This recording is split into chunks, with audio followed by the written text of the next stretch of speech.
Hi class, happy Monday. We are going to continue our read aloud of Poppy and Rye. When we left off, Poppy had convinced Aerith to join her on her quest to find Ragweed's family so that she could deliver the bad news about his fate. And here we go with Chapter 3. Chapter 3 is called Night Thoughts.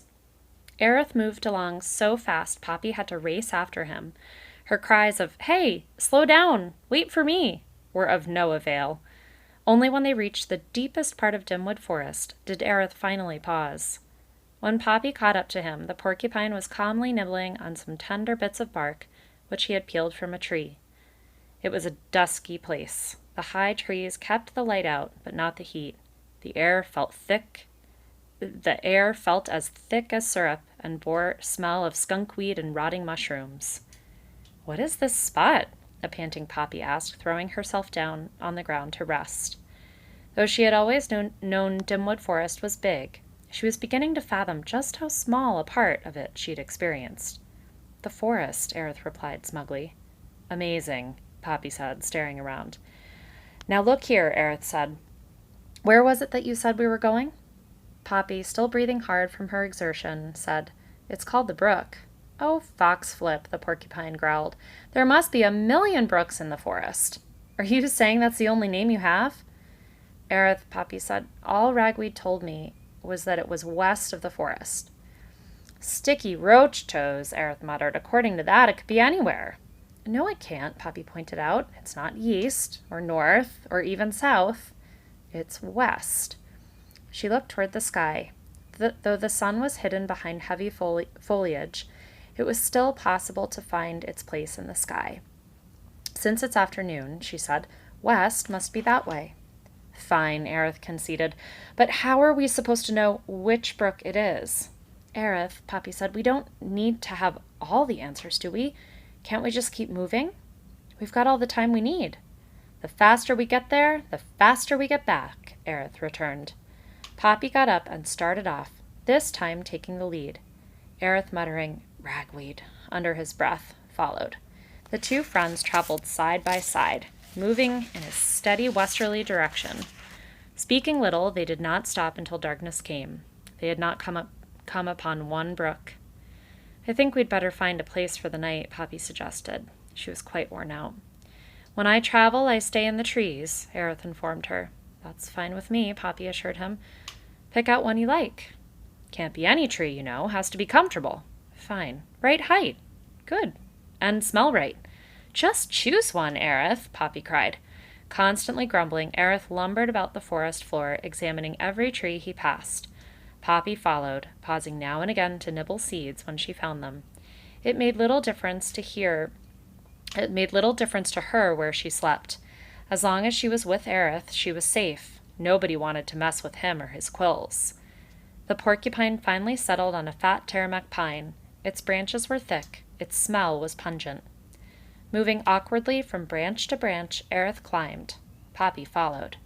Halfway up the tree, Aerith came upon a particularly fat branch whose broad width at the point where it grew out of the main trunk made a platform. "I suppose this'll do," he said, and settled down.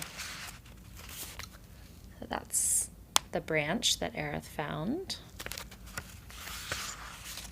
"Mind if I snuggle in?" Poppy asked. "Snuggle?" Aerith mocked. "Why don't you just say, 'Mind if I lean on you?'" "I prefer snuggle," Poppy said. She settled herself between Aerith's front paws, curled up in a ball, and took a deep, relaxing breath.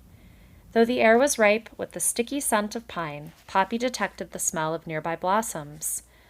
Loving flowers of any kind, she was happy. The night was full of noises, too. She heard the soft, padded steps of animals, the slithering of snakes, the piping of frogs, the chirping of crickets. Now and again, leaves rustled in the breeze. The night is dancing, she thought. The stars seemed so distant. How far, Poppy wondered, would she have to travel to reach one of them? Letting slip a murmur of contentment, she nestled closer to Aerith. She was perfectly aware he was not the easiest of companions, but she loved him for the good, blunt friend he was. Besides, whether he meant it or not, he kept her mind off the sad part of this journey, the meeting with Ragweed's parents. So far, the trip was exactly what she had wanted. She could already sense her grief easing. She was convinced that once she saw Ragweed's parents and delivered her doleful news and his earring, she would be able to return home and get on with her life. The thought soothed her. She began to drift off to sleep. Aerith broke the silence. "Poppy," he growled, "when you tell Ragweed's parents what happened to him, I won't be around." "Oh, why?" Poppy said with a yawn. "Because it's just family fripple, that's why. I hate all that garbage." "Aerith, you can do what you want." "I do," Aerith said, "always." "Fine." Poppy yawned again and closed her eyes. Then Aerith said, "It's all those feelings. Porcupines get along without that bunk." "Not one feeling?" For Salt, maybe." When Poppy made no response, Aerith added, "It's better that way." "How come?" Poppy asked sleepily. "Oh, chipmunk cheese. It just is."